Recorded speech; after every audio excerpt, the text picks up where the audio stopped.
Welcome to another VSA Capital video blog, and a very exciting one today. I've got joining me Sue Ozdemir, who is the Chief Executive of Exro Technologies, which is a Canadian listed company and probably one not many of you heard of, but it's potentially going to change the world and the way we think about it in the future. So Sue, hello. I guess I've got to say good morning to you because you're in Calgary, I think, but it's good afternoon for me. Good morning. How are you? No, we're pretty good, and I'm very excited about this this video because I think you're going to tell us some things that actually we sort of don't know about, and I love hearing things that I don't know about because then I become more intelligent, hopefully a better investor. So, first of all, let's just start. Exro Technologies, listed on the Canadian Stock Exchange, and you're all involved in motors and coils and this sort of thing. And why don't you just quickly explain in 2 minutes in sort of layman's language what it is exactly you do? Perfect. So we are a power electronics company. So we have patented technology that it is enabling new types of controllers, especially for the mobility industry. So almost like an electric gear for cars, trucks, buses, bikes, anything really that moves on land.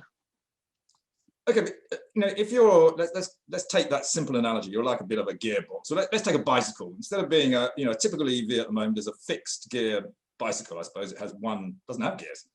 Are you saying you come along with a little black box full of electronic tricks that effectively create your bicycle from being fixed gear to a 5-speed bicycle? Not 5, but 2. Yes, absolutely. We're saying that we enabled the ability to control 2 separate torque curves within an application. So if you think about a normal bicycle or car or truck or bus, it would have a controller in it. So you can have that same controller, but now it's going to have additional components that allow you to gear through the electronics. Okay, so again, assuming I'm a pretty simple person that's just coming off the street, I mean, why, if automotive cars or petrol cars have these sophisticated gearboxes, why haven't EVs got them now? Tell me the secret of how you invented this and where you came up with it and how you got to this position, because it does appear you are the only people who are doing it successfully. And if you're right, I mean, this is incredibly valuable. Absolutely. Yeah, Exro's put well over 10 years into the R&D that got us to this stage. And it started as a basic idea on how could you turn down a generator so that, if you're out at a cabin and you only want to run a computer, you could do that instead of having to power the whole house. And then as we kept developing it, and especially over the last 8 months, as we brought in teams that had specialties on automotive applications, we started thinking about this transition to EV, and it's booming, but it's still really in its infancy. And so all the components that are on the market are either in development or just coming out. And so we started to see manufacturers using big, heavy gearboxes, big, heavy batteries, multiple motors. And we thought, if we could combine our tech into that, it would be outstanding. It really would change the way that you look at how energy is converted. And so that's kind of how we got here, and the team started putting it. And so now we have our actual validated technology where we've proven that we are the world's first electric gearbox, essentially. And it's, I mean, you are a tech product, not a mechanical product, aren't you? Correct. There is some things mechanically. Whenever you're building an inverter or a controller, mechanically you need to think about thermals, how that could heat up, especially inside of an engine. So there is some things in the mechanics that are important to us, but we're not a mechanical gearbox. We're no heavy additional component. That's one of the advantages. You can reduce or eliminate out some of those components. And you mentioned just then that you're involved in all sorts of different, mobility vehicles, from sort of scooter to cars to boats, I think, and lorries. And you've signed actually a lot of really impressive partnerships. So is that the strategy, to sign partnerships with everybody, or is this a product that everybody can have, so to speak?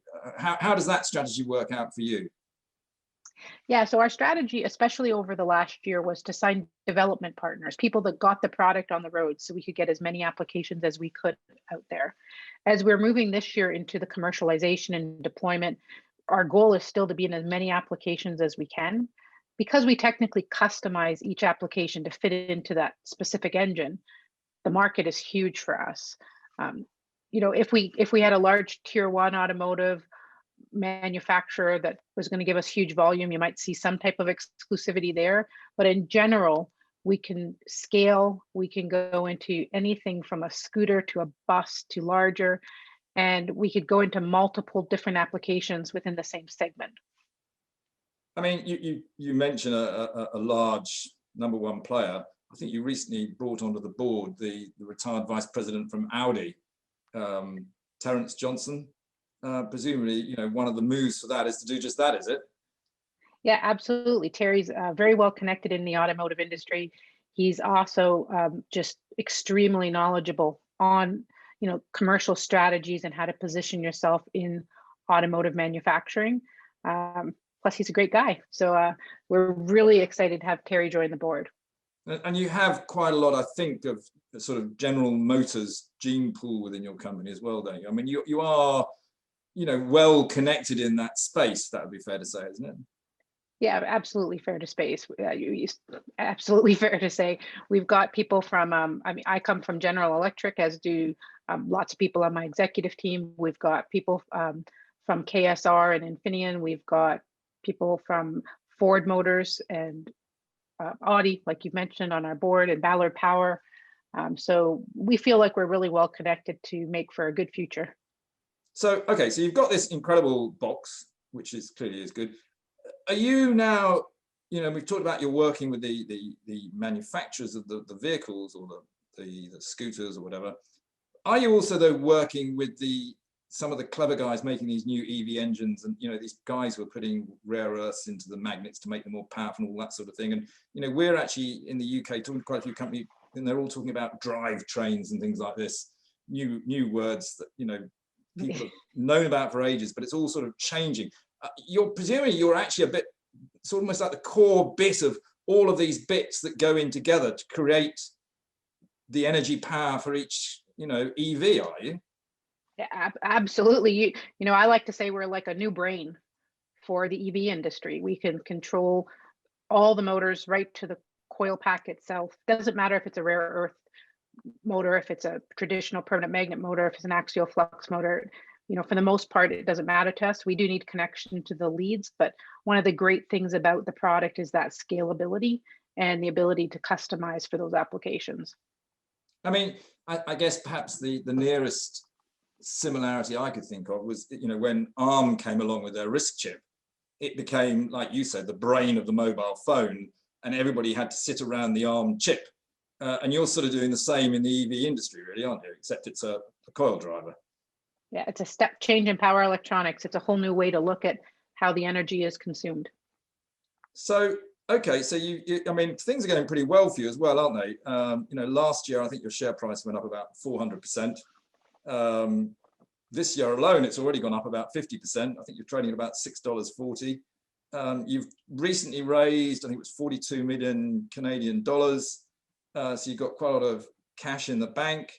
Clearly, you're signing up partners left, right, and center. I guess you're hiring lots of people to do things. Why? You've obviously got an interest now in Europe because you're talking to me. I mean, I know I'm nice to talk to, but there's normally a reason behind it, which is great. We'll welcome you with open arms. And we, as I say, I know we have a lot of companies over here that have very interesting technology in some of the bits that are going to sit around you. But what is your interest, should we say, in overseas, and how do you take your business overseas as well? I mean, I'm guessing at the moment, you're obviously very strong in, and it's North America, although you're TSX, you're Canada and the USA, which is clearly very important. But Europe is a very big center for the automotive industry and will be for the EV industry. Is this what you're looking at when you say, look, we need to have a presence in Europe? Absolutely. There's a big presence from the manufacturing side. There's I think society in general is more driven for a clean lifestyle. There's lots more government regulations and incentives than there currently is in North America. So we really want to make sure that we're positioned to build the brand there, to be able to take share there. We started just with a small team. So we have a business development manager positioned in Italy right now. And over the coming 12 to 18 months, you'll see us building probably an application engineer or other supporting as we start to close in on some of the contracts in the pipeline. And are is this an organic growth story? Look, we've got this fantastic product. Yes, we can make a version 2, a version 3, and we can keep improving it. But are there other things that you would like to add to the company's capabilities? I mean, you do have a bit of a battery management system, I think, capability as well. So are there little pieces that you can add on which enhances what you're able to do? For sure. We like to say that we are masters of intelligent electrification. So we can take it from that mobility. That was really a strategy to say we've got this great industry that we have a cost-effective solution for. But essentially now we're going to go into renewable energy with energy storage units for the battery control system. We could go into an industrial application like a material handler or other application in future time. So, I mean, the overall market is forecasted to be close to $27 billion in the next 3 to 5 years. So it's absolutely, huge what we could go after. Yeah, and look, I mean, Europe obviously is, the German automobile manufacturers, there's a lot of opportunity. In the UK, we are basically the home, for instance, of Formula One. There's an awful lot of very clever technical people. I don't know whether Formula E cars use your product yet, but maybe they will, and they'll go even faster. So there's obviously a lot of opportunities, I think, here for you. For sure, we could make a Formula E car be, among the fastest cars in the world. We could make a bus be able to do a longer route. We could make, a truck pull more torque. So it's amazing the real life impact that technology can have. And, what are the risks of somebody else being able to do something similar? I mean, being blunt, we know the Chinese are very good at, for want of a better word, copying people. Is your strategy there that actually we don't think they can, or would you have a partnership over in China? So say, look, work with us, because actually Arm did that in the end. They went with China rather than allowing them just to copy. What's your thoughts there? I think we have to be, we have to recognize that there's definitely a possibility of IP infringement when you go into countries like China, and you just have to be prepared for it. It has to be part of your strategy. There's good ways to protect yourself, to make sure that your patents are protected no matter where you're selling. We utilize a top patent lawyer in North America. We have for a very long time. The team is also engineers. We have somebody on our staff who manages our patent strategy, and we just put a lot into making sure that we're as protected as we possibly be. Beyond that, I think, being first to market comes with continuing to innovate. So continuing to stay ahead of that curve. And that's what we really, really focus on is we've got this now, but what can come next and what can come after? And then I think the final piece of that, recipe is really the marketing, to make sure that we establish ourselves as a brand that will be taking market share, as experts in power electronics. So as companies start to copy us, I think part of that is good. When people are copying you, it's because you're doing the right thing. You're creating something that people want to copy. So we're just going to keep ahead, keep innovating, keep branding, and keep recruiting the best people that we can around the world to come and work for us.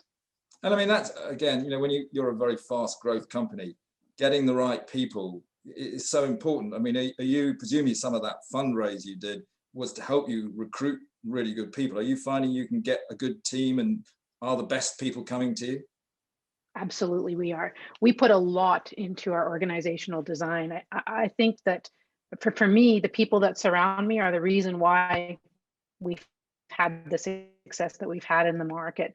They're the people that are executing every day against the vision that I'm putting forth.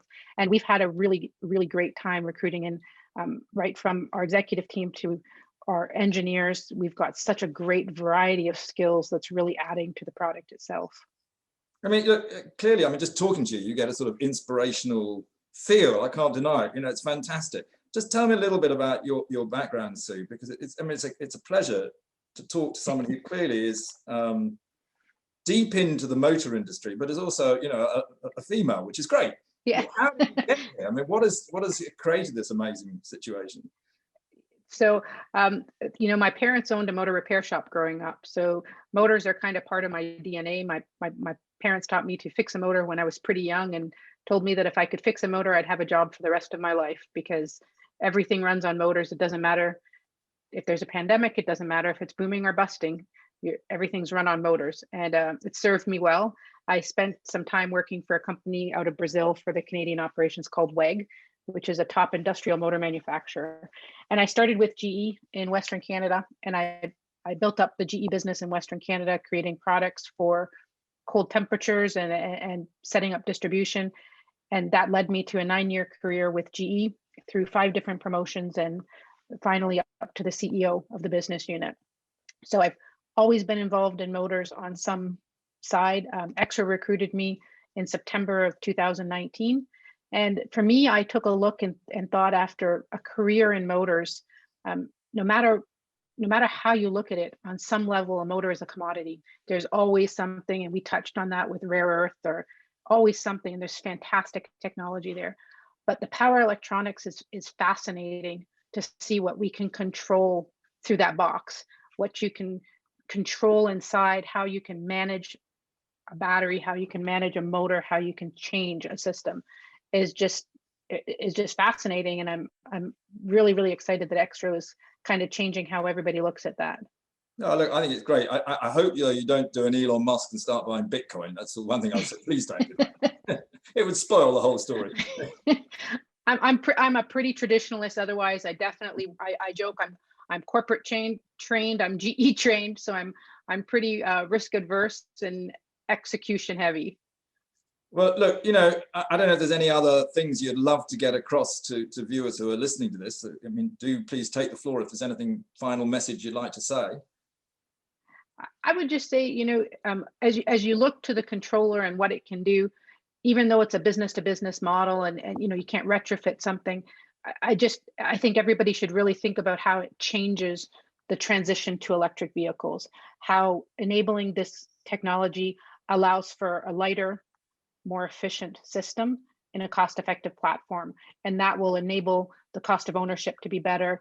It will enable a bus that previously would have battery degradation as it climbed up a hill to be able to take on new opportunities. So, keep an eye on us, see our website at exro.com and, enjoy as we enjoy.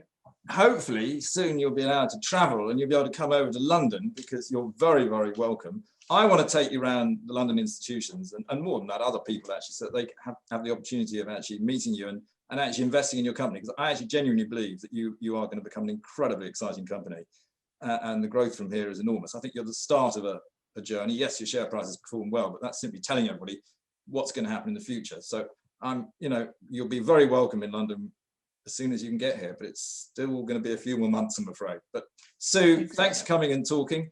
If anybody watching this video has got more questions about Exro, please contact us directly and we'll try and answer. Let's talk again soon, as they say. It's been a pleasure. Thank you. Thank you. Bye-bye.